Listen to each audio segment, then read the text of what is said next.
Señor, te damos gracias esta noche porque nos permites celebrar 2 años de estar reuniéndonos, estudiando tu palabra, buscando tu voluntad, miércoles a miércoles.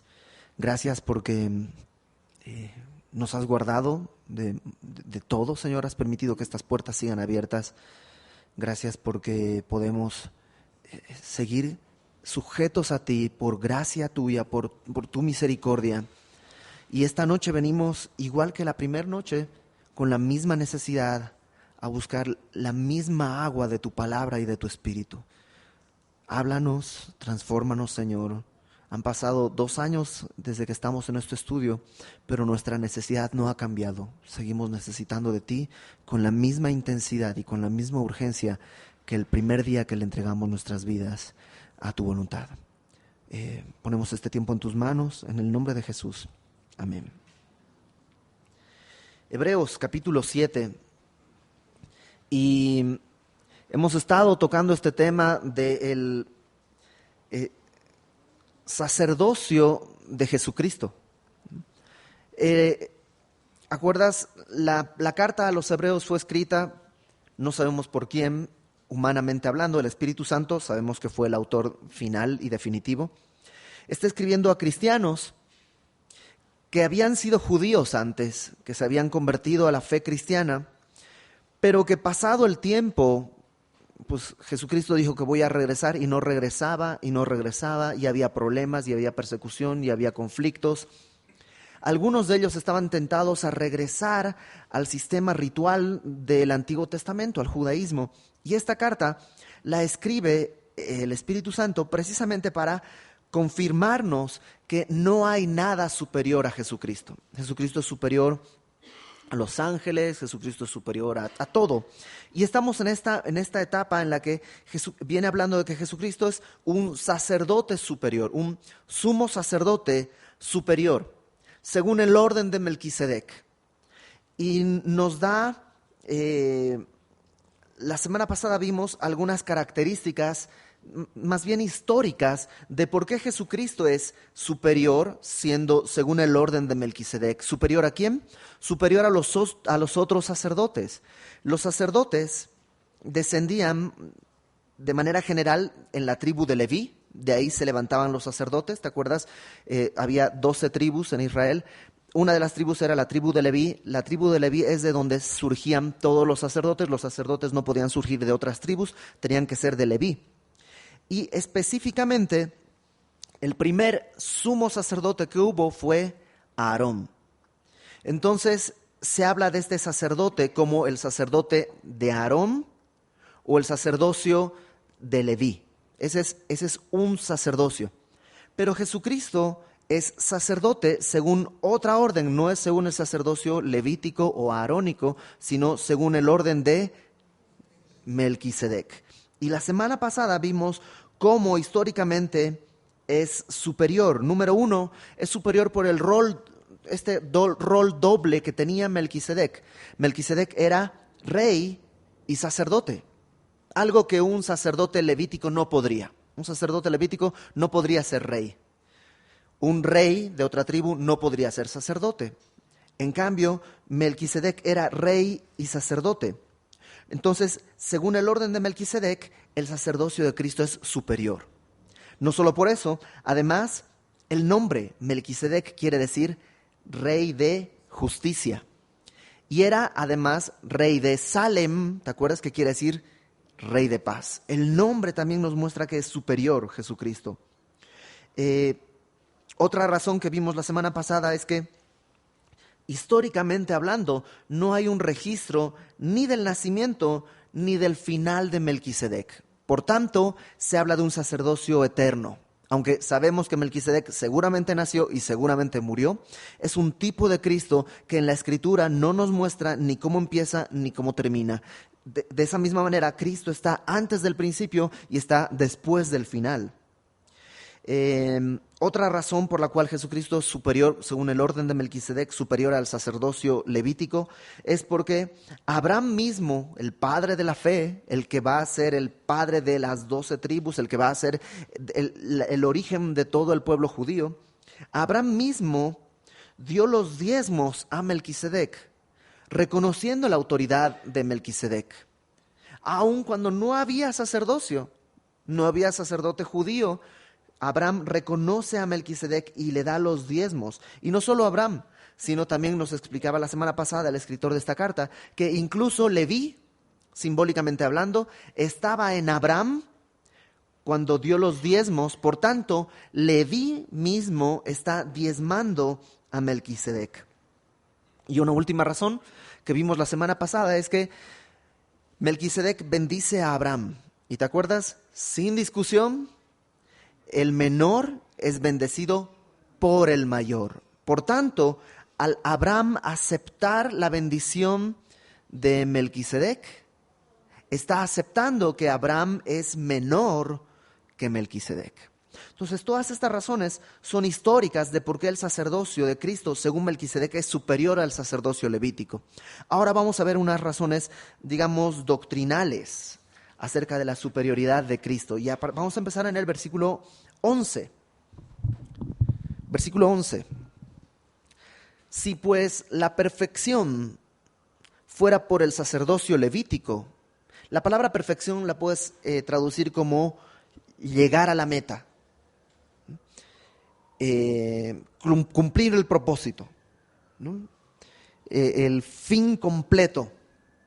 Eso quiere decir la palabra perfección. O sea, si pudiéramos llegar a la meta, si pudiéramos llegar al fin completo, si pudiéramos cumplir el propósito a través del sacerdocio levítico, porque bajo el sacerdocio levítico recibió el pueblo la ley fue dada en el desierto cuando empezaba a operar el sacerdocio levítico. Entonces dice, si todo ese sistema de la ley y el sacerdocio levítico nos pudiera llegar al cumplimiento de la meta, pudiera llegar al fin completo, pudiera llegar a cumplir el propósito, si la ley pudiera hacerlo, dice, ¿qué necesidad habría aún de que se levantase otro sacerdote según el orden de Melquisedec y que no fuese llamado según el orden de Aarón? O sea, como decía Chuck Smith, si no está roto, no lo repares. Si el sacerdocio pudiera llegar a la meta, pudiera cumplir el propósito, el sacerdocio según Levítico, el sacerdocio de la ley, pudiera llegar a la meta, pudiera cumplir el propósito, entonces, ¿para qué otro sacerdote y de otra orden? ¿Sí suena lógico? Sigamos leyendo. Verso 12. Aquí está la respuesta. Porque cambiado el sacerdocio, necesario es que haya también un cambio de ley. Es decir, cuando hay el sacerdocio levítico tiene una ley. Cuando hay un cambio de sacerdocio, tiene que haber también un cambio de ley. Vamos a ponerlo de esta manera. Si, por ejemplo, algún presidente de México dijera, ¿sabes qué? Yo no quiero ser presidente, yo quiero ser emperador de México. Tendría que haber un cambio en la Constitución, un cambio en la ley para que se pudiera hacer. No puede funcionar ese tipo de gobierno con la ley anterior. Entonces, lo que nos está mostrando el escritor es que al haber un cambio de sacerdocio, del sacerdocio levítico al sacerdocio según Melquisedec, también hay un cambio en la ley. Y de esto, de la ley, del cambio a esta nueva ley, por decirlo así, vamos a hablar la próxima semana en el capítulo 8, porque ahí lo va a desarrollar por completo. Sigamos, mientras tanto, adelante en lo que está hablando acerca de Jesucristo como sumo sacerdote según Melquisedec. Y aquel de quien se dice esto, o sea, de Jesucristo, es de otra tribu de la cual nadie sirvió al altar. Porque manifiesto es que nuestro Señor vino de la tribu de Judá, de la cual nada habló Moisés tocante al sacerdocio. Déjame resumir un poco del versículo 11 al 14. Si la ley levítica pudiera cumplir su propósito, no sería necesario tomar otro sacerdote de otra ley. Y ojo, cuando hablamos de otro sacerdote de otra ley, implica también un cambio en la ley. Y este Jesucristo, de quien va a ser el sacerdote según Melquisedec, no podría ser el sacerdote levítico porque él no es de la tribu de Leví, sino de la tribu de Judá. ¿Sí estamos? ¿Ok? Versículo 15. Y esto es aún más manifiesto. La palabra manifiesto lo puedes traducir como obvio, o sea, es más obvio, más claro. Si a semejanza de Melquisedec se levanta un sacerdote distinto, no constituido conforme a la ley del mandamiento acerca de la descendencia, sino según el poder de una vida indestructible. El sacerdocio levítico tenía una fuente de autoridad. ¿Cuál era la fuente de autoridad? Tu papá. O sea, si tus papás eran levitas, tú ibas a ser levita. Pues de ahí te derivaba la autoridad. Así de sencillo. Era simplemente algo que se entregaba por descendencia. Jesucristo dice, es más manifiesto, es más claro este asunto, que es una nueva ley, un nuevo sacerdocio, porque si a semejanza de Melquisedec se levanta un sacerdote distinto, que no está constituido conforme a la ley del mandamiento acerca de la descendencia. Jesucristo no fue constituido por descendencia, sino según el poder de una vida indestructible. La fuente de autoridad de Cristo es una vida indestructible. Un sacerdote, con que fuera levita, ya podía calificar para sacerdote, ya podía estar entre los postulantes. Para ser un sacerdote según el orden de Melquisedec, habría que tener una vida indestructible, una vida eterna. Y solo Cristo podía cumplir ese requisito. Y fíjate el verso 17, nos muestra que esto no es un invento del Nuevo Testamento. Pues, verso 17, se da testimonio de él, tú eres sacerdote para siempre, según el orden de Melquisedec. O sea, desde el Salmo 110, que lo vimos la semana pasada, ya estaba anunciado que este sacerdote iba a tener una vida indestructible porque es para siempre. Un sacerdote para siempre tiene una vida indestructible y ese sacerdote no es según el orden de Aarón, sino según el orden de Melquisedec. Versículo 18. Saca una primera conclusión. Queda pues abrogado, o podrías traducir como cancelado, el mandamiento anterior a causa de su debilidad e ineficacia, pues nada perfeccionó la ley y de la introducción de una mejor esperanza por la cual nos acercamos a Dios. La redacción en la Reina Valera 60 es un poco complicada ahí, pero sí, déjame parafrasearlo y lo vas a entender claramente. Básicamente lo que nos está diciendo es, el mandamiento anterior queda cancelado. ¿Por qué? El verso 19, pues nada perfeccionó la ley. O podrías traducirlo como, ni uno llegó a su propósito a través de la ley. La ley no llevó a nadie hasta el propósito final. Por tanto, queda cancelada esa ley a causa de su debilidad e ineficacia. Y tú dices, ¿cómo? ¿La ley es débil e ineficaz? Sí, en cuanto a salvación. O sea, la ley es buena, la ley no va a pasar jamás, la palabra de Dios es eterna, cielo y tierra pasarán, pero su palabra permanece para siempre. Pero en cuanto a salvación, la ley es débil y es ineficaz. Dicho de otro modo, para salvarnos la ley no funciona. Y estaba diseñado así. Acompáñame a Gálatas, por favor, capítulo 3. Gálatas, capítulo 3, versículo 19. Gálatas 3, 19 dice, entonces, ¿para qué sirve la ley? O podrías traducirlo mejor, ¿para qué la ley? ¿Para qué la ley? Fíjate la respuesta. Fue añadida a causa de las transgresiones hasta que viniese la simiente a quien fue hecha la promesa. Y fue ordenada por medio de ángeles en mano de un mediador, y el mediador no lo es de uno solo, pero Dios es uno. O sea, la ley fue añadida a causa de las transgresiones, pero tenía una meta. Cuando llegara la simiente, ahí termina la ley, en el sentido de salvación. Verso 21. Luego, ¿la ley es contraria a las promesas de Dios? En ninguna manera. Porque si la ley dada pudiera vivificar, la justicia fuera verdaderamente por la ley.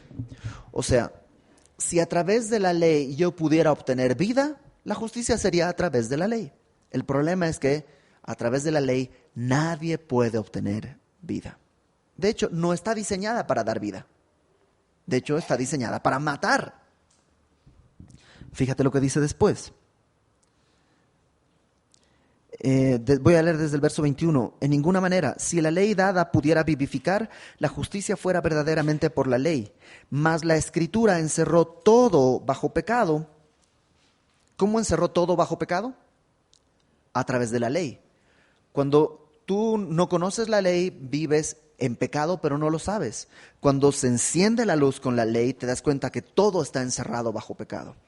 Encerró a todo bajo pecado para que la promesa que es por la fe en Cristo fuese dada a los creyentes. Cuando ves que la ley te acorrala y te muestra que no hay para dónde hacerte, no puedes moverte a ningún lado, todo lo que haces es pecado, entonces solo te queda la promesa que es por la fe. No por la ley es hacer. Cuando te das cuenta que no importa cuánto hagas o cuánto dejes de hacer, de todos modos estás mal, entonces puedes recibir la promesa que es por la fe. Verso 23. Pero antes que viniese la fe, estábamos confinados bajo la ley, encerrados para aquella fe que iba a ser revelada, de manera que la ley ha sido nuestro ayo para llevarnos a Cristo, a fin de que fuésemos justificados, no por la ley, sino por la fe. Pero venida la fe, ya no estamos bajo ayo, ya no estamos bajo la custodia, confinados bajo la ley. Pues todos sois hijos de Dios por la fe en Cristo Jesús, porque todos los que habéis sido bautizados en Cristo, de Cristo estáis revestidos. Ya no hay judío ni griego, no hay esclavo ni libre, no hay varón ni mujer, porque todos vosotros sois uno en Cristo. Entonces, regrésate por favor a Hebreos capítulo 7. Verso 18. Entonces, por un lado dice, queda abrogado el mandamiento anterior a causa de su debilidad e ineficacia.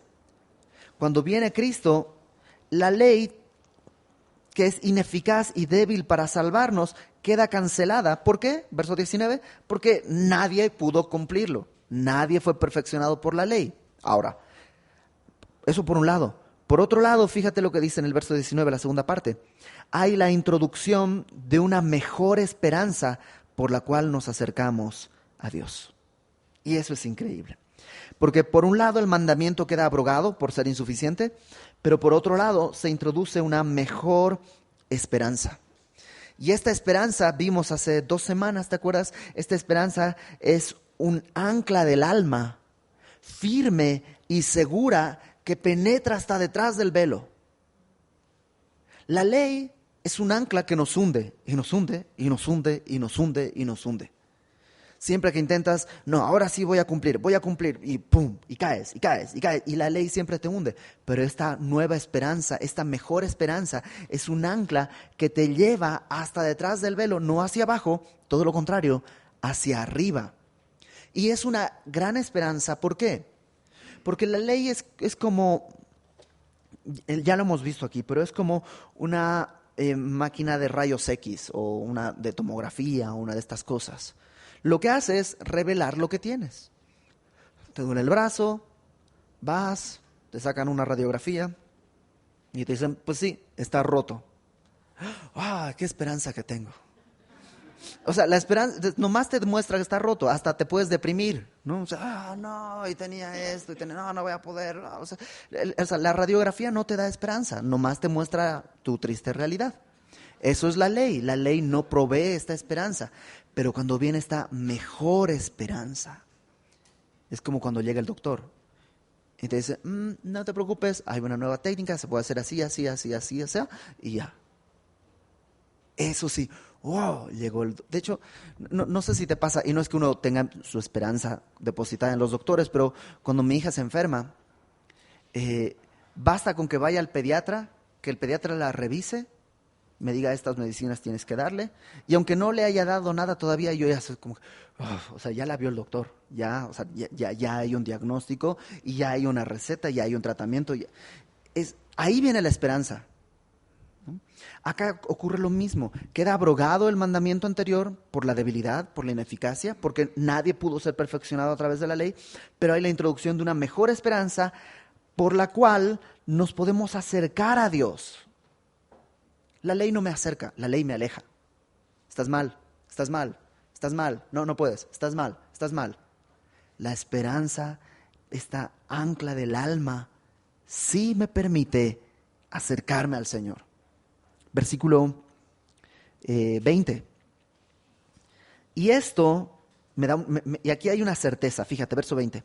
Esto no fue hecho sin juramento, porque los otros, los sacerdotes levíticos, ciertamente sin juramento fueron hechos sacerdotes, pero Jesucristo, con el juramento del que le dijo, juró el Señor y no se arrepentirá, tú eres sacerdote para siempre, según el orden de Melquisedec.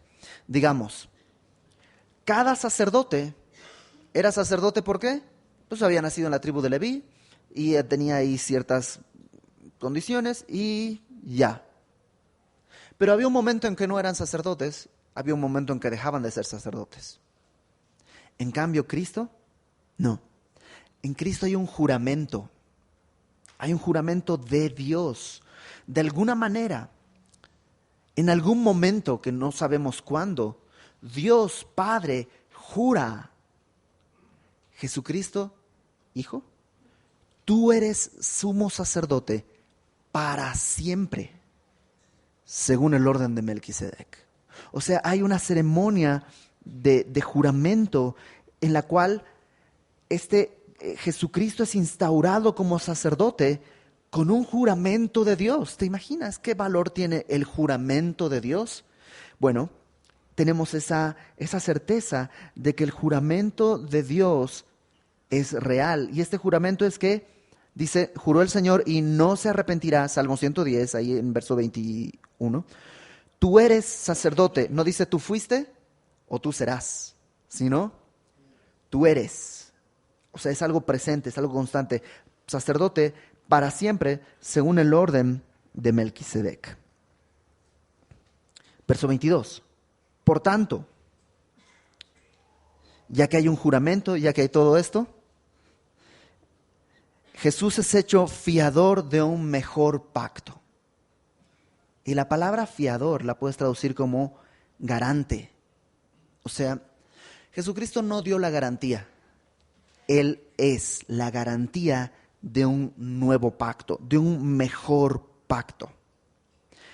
¿No te encanta cómo Él es Él mismo? El garante es aquel que dice, si pasa algo, yo lo pago. Cuando tú te ofreces como garante en un préstamo, quiere decir que cuando Él no pueda pagar, si Él no puede pagar, cuando generalmente no paga, tú te vas a hacer cargo de pagar. Entonces, cuando pasa eso, pues no te enojes ni con tu amigo, ni con Dios, ni con nadie, porque tú solito firmaste. Te hiciste fiador.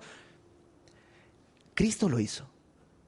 Y lo hizo a sabiendas de cuánto iba a costar poder entrar a ese nuevo pacto. Él es esa garantía. Ahora, hasta aquí hemos visto que había una falencia, había una falla en el sacerdocio levítico, que no te podía llevar al cumplimiento, al propósito. Por eso fue necesario un nuevo sacerdote según la orden de Melquisedec, que es superior porque tiene una vida indestructible, porque da una mejor esperanza y porque la garantía es Él mismo, Jesucristo. ¿Eso quiere decir que el sacerdocio de Aarón era inútil y una pérdida de tiempo? Claro que no, porque el sacerdocio de Aarón también representaba un aspecto de Jesucristo, solo que no era todo lo de Cristo. Déjame ponerlo de esta manera. El sacerdocio de Aarón o el sacerdocio levítico prefiguraba ciertas cosas que Cristo cumplió.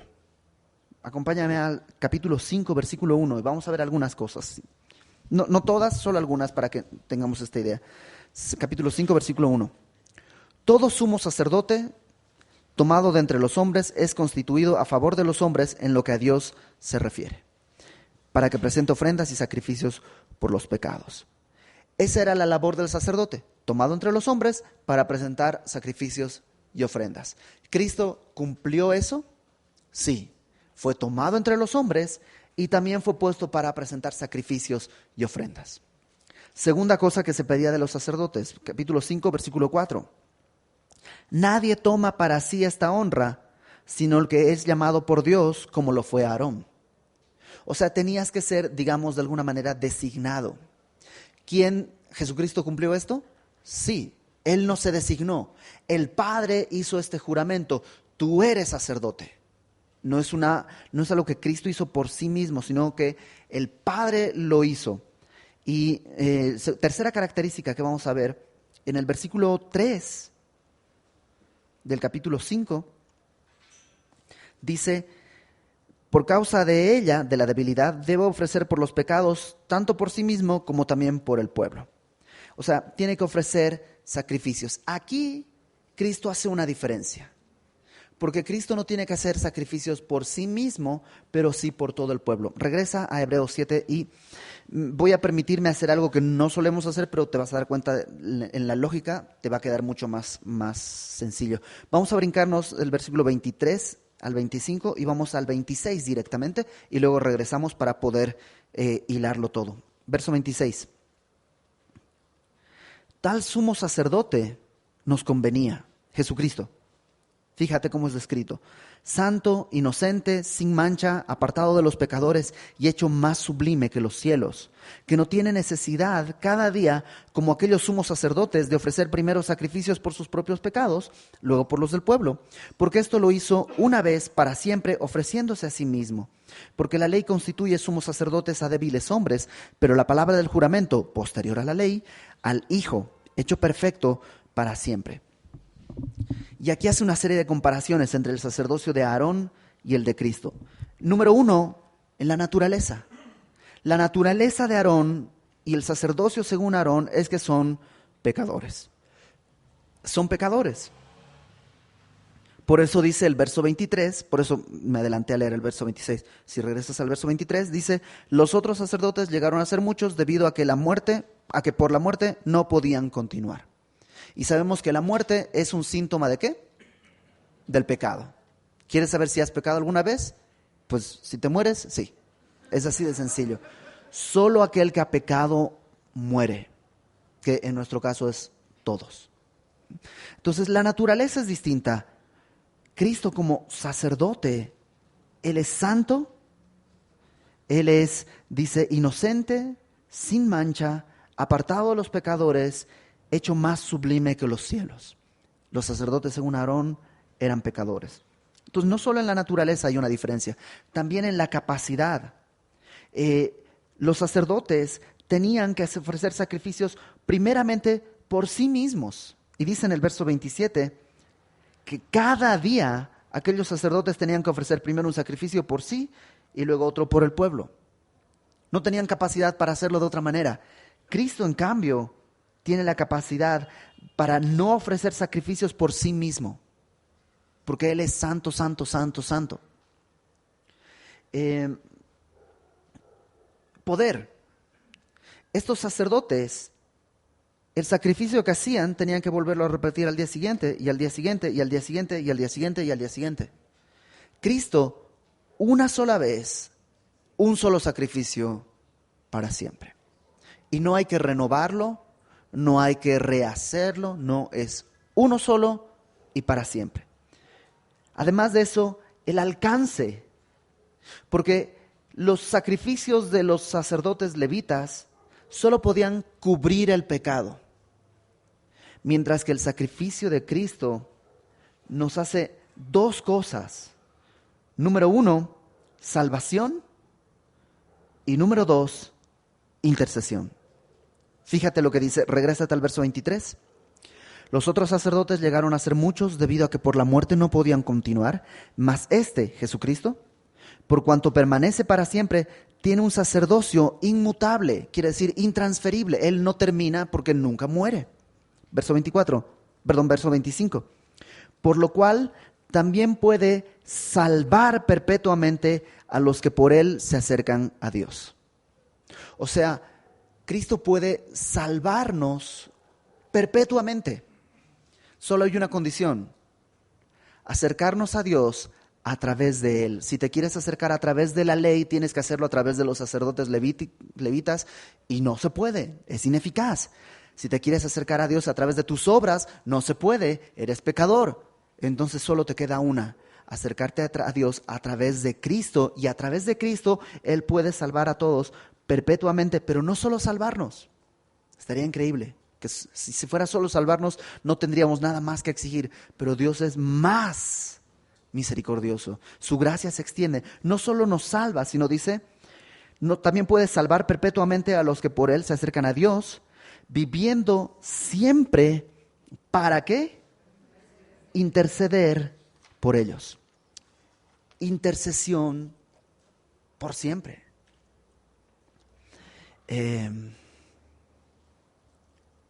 No sé si te pasa que has tenido alguna vez esta idea de que cuando te dicen que Jesucristo intercede por ti, cuando pecas, tienes la idea de que está el Padre en su trono, Cristo a un lado, y está el Padre serio mirando la tierra y dice, pecó, vamos a mandarle alguna maldición o algo, ¿no?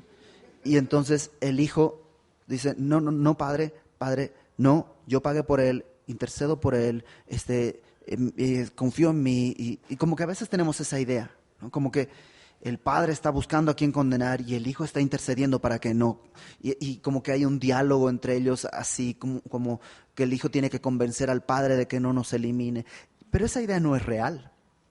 De entrada, de tal manera amó Dios, está hablando del Padre, al mundo, o sea, es parte de Él este plan de rescatarnos, que dio a su Hijo para que todo aquel que en Él cree no se pierda, más tenga vida eterna. Entonces no hay eso. Entonces, ¿a qué se refiere cuando dice que el Hijo está intercediendo siempre por nosotros?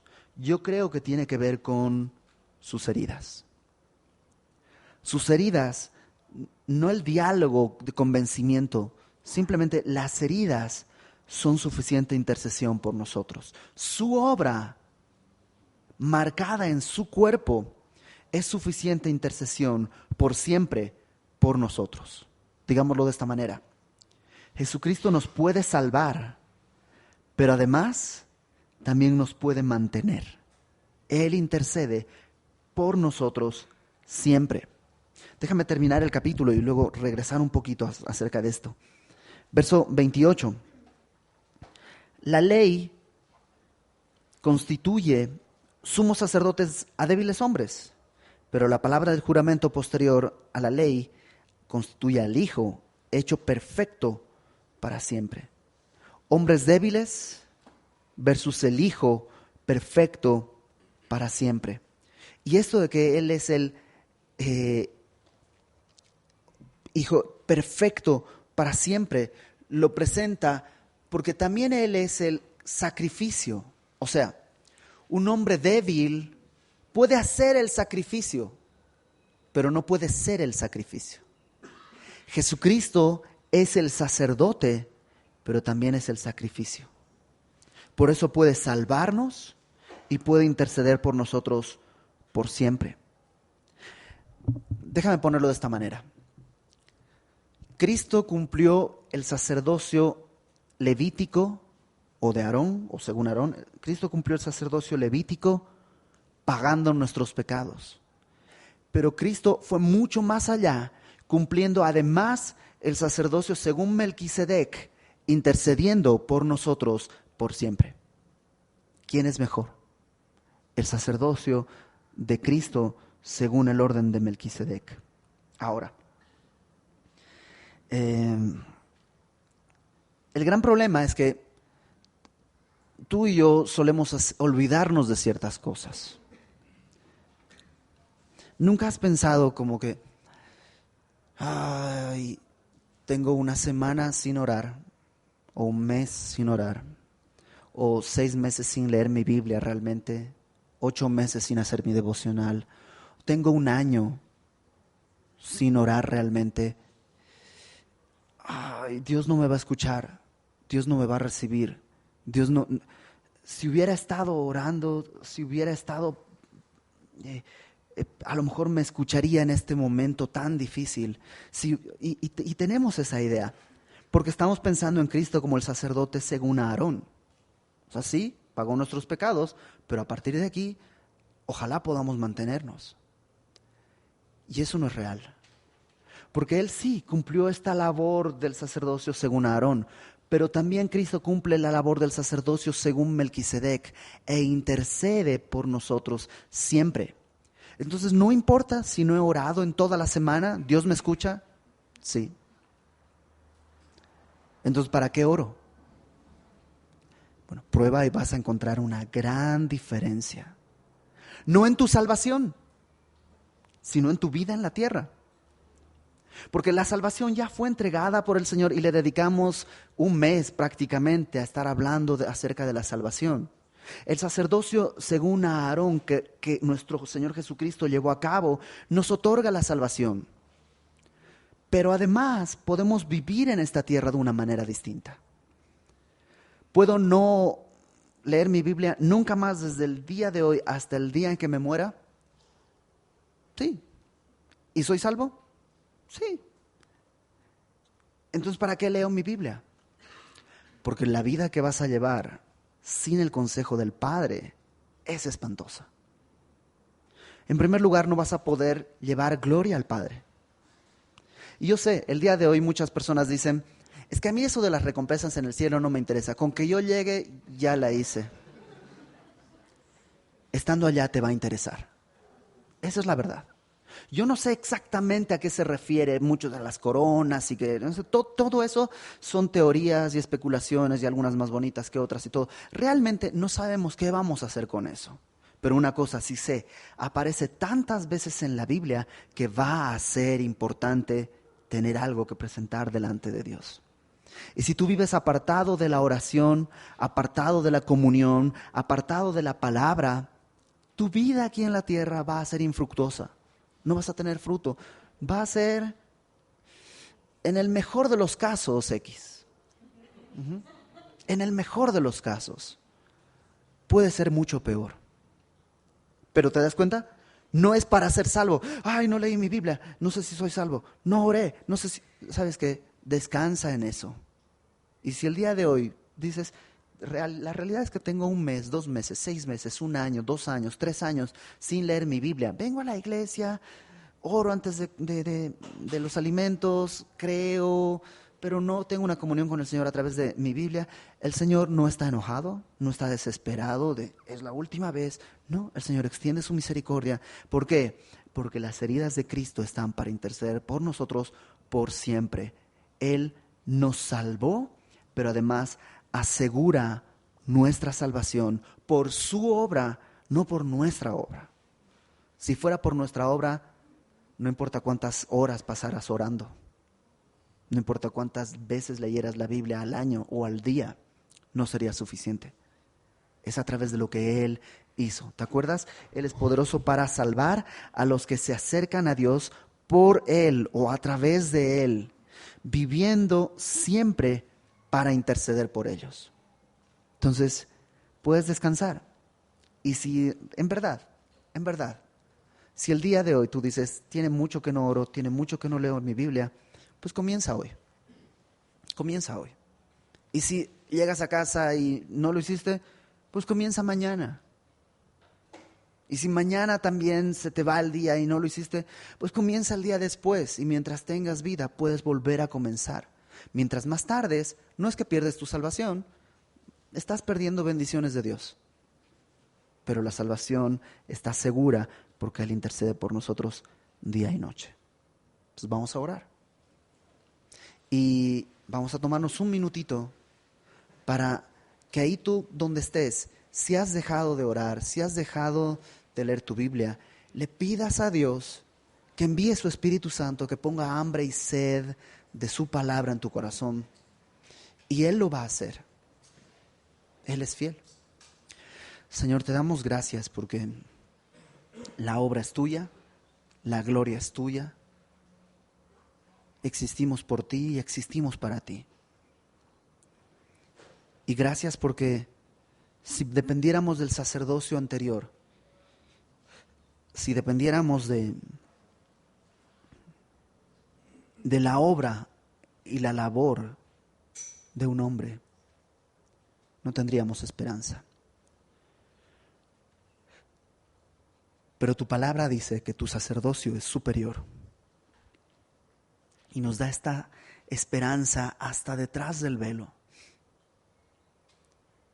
Y gracias porque siendo ese sacerdocio superior, lo que hiciste fue agacharte más para recogernos de más abajo.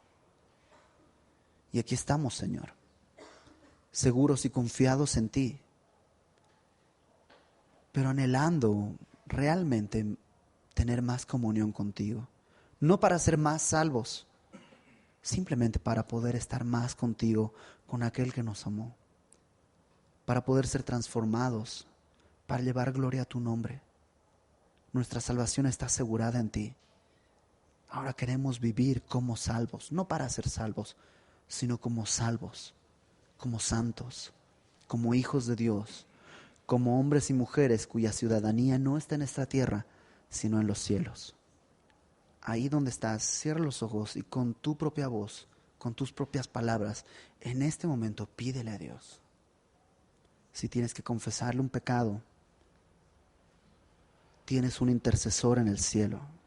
Aprovecha ahora, confiesa si has pecado, si hay pecado en ti, si ha habido orgullo, vanidad,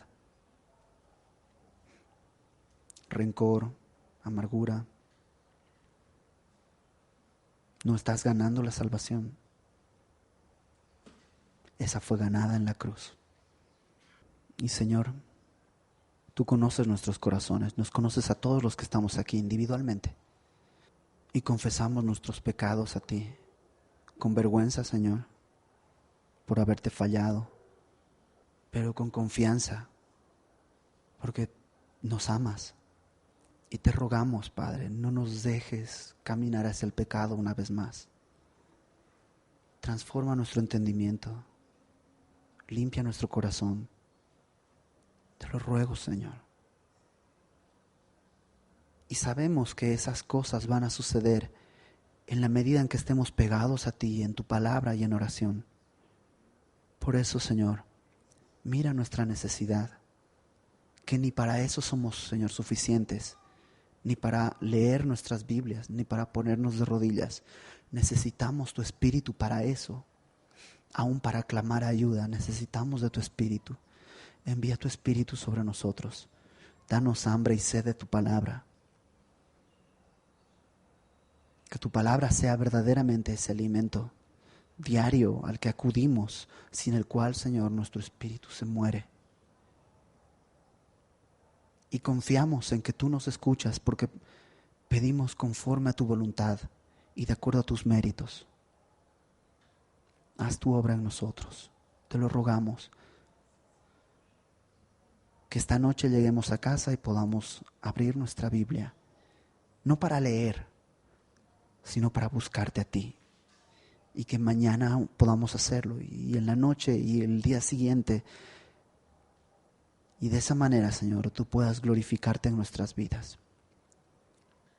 Y te lo pedimos, Señor, todo esto por los méritos de Cristo, este gran sumo sacerdote, según una orden distinta, según el orden de Melquisedec, que vive para interceder por siempre por nosotros. En su nombre, Señor Jesús. Amén.